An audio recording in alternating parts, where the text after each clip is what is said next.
د کابل جلال آباد دویم لین سرک د چارو له پیلېدو سره قراردادي شرکت ژمنه کړې وه چې دغه سرک لومړي فاز چارې به د 2 میاشتو په موده کې بشپړه او ګټې اخیستنې ته به وسپارل شي. دا د کابل جلال آباد دویم لین سرک دی. د دې سرک چارې 2 میاشتې وړاندې عملاً پیل شوې، خو د دې لین موټر چلوونکي شکایت کوي چې د دې سرک د جوړېدو چارې ټکنۍ دي او موټر چلوونکي له ګڼو ستونزو سره لاس او ګریوان دي. موږ دلته راغلي یو او له موټر چلوونکو او د دې سیمې له ځایي اوسیدونکو سره به خبرې اترې پرې ولرو.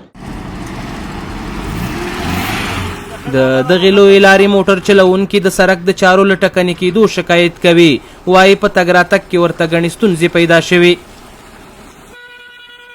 او دغه سرک کار چې شروع شوی دا ډیر سلو ده، لږ نه یو خو لږ سلو یې کنه ډیر سلو روان ده کار.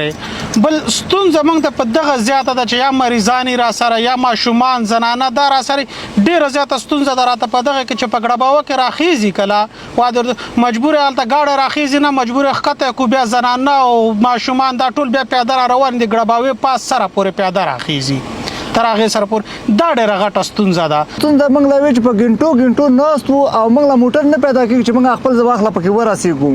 که جعلي مریض وي مالته راسره وي ډېر تکلیف دی د سرکه او هېڅ پیدا موږ ډېر مصیبت سره او ډېر د تکلیفو سره موږ مخامخ یو. موږ دا غواړو چې د سرک څونه زر پخېږي بیا چې موږ له پوه شي. ځایي اوسیدونکي وایي د سرک خرابېدو له امله ناروغان پر وخت تر روغتونونو نشي رسولی. وایي که سرک یې جوړ شي ګڼې ستونزې به یې راکمې شي. موږ دا غواړو، موږ په دې ډېر سخت خوشحاله یو چې پاک رب العالمین دا سرک موږ ته پوخ دی. موږ ډېر مشکل ده لږه خو ټیکهدار صاحب څه خبره چې د پیسو نه کم روان شو څه چل ده. اوله ډېر تیز کار روان و اوس ډېر ډیلر موټر بار نشي راوړلی. هغه ځایونه چې سرکونه دوه موږ له جوړ کړي دي هغې سرکو باندې واړه ګاډي نشي راختلی او د غټو ګاډو کرایه نشته دی، غټ ګاډي شته دی نه، یو د شوکانې ګاډي دي چې شوکانې ګاډي په دې لاره باندې راتلی شي او واړه ګاډي په هغې باندې بار نشي راخېږولی.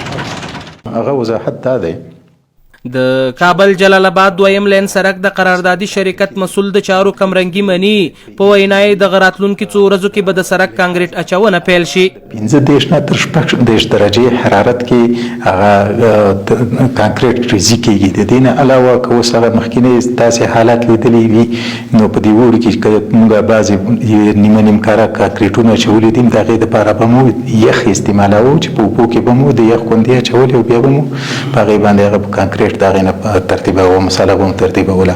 نو اوس یو وخت را رسېدلی دی انشاءالله په دې روانه میاشت کې موږ کانکریټ شروع کوو. هغه کانکریټ پلانټ او کرش پلانټ او هغه نور چې کوم وسایل دي هغه هلته ځای ته رسېدلي دي په خیر سره او بس په دغه نږدې وختو کې په کانکریټ ریزۍ باندې هم شروع کوو. د دغه شرکت مسول له هوریت راډیو سره په خبرو کې دا هم وویل چې د دغه سرک ټولې چارې له پلان سره سمې روانې دي.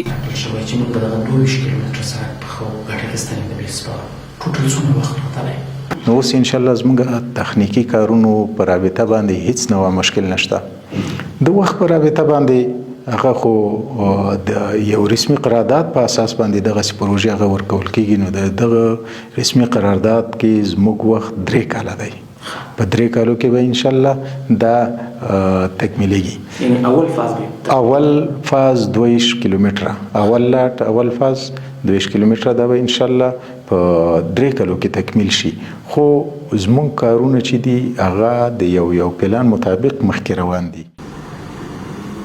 د کابل جلال آباد دویم لین سرک چې د ننګرهار ولایت له سرخود، خوږیاڼي، شیرزاد او حصارک ولسوالۍ په استقامت د کابل خاکی جبار ولسوالۍ له لارې د کابل بودخاک سره وصل کیږي.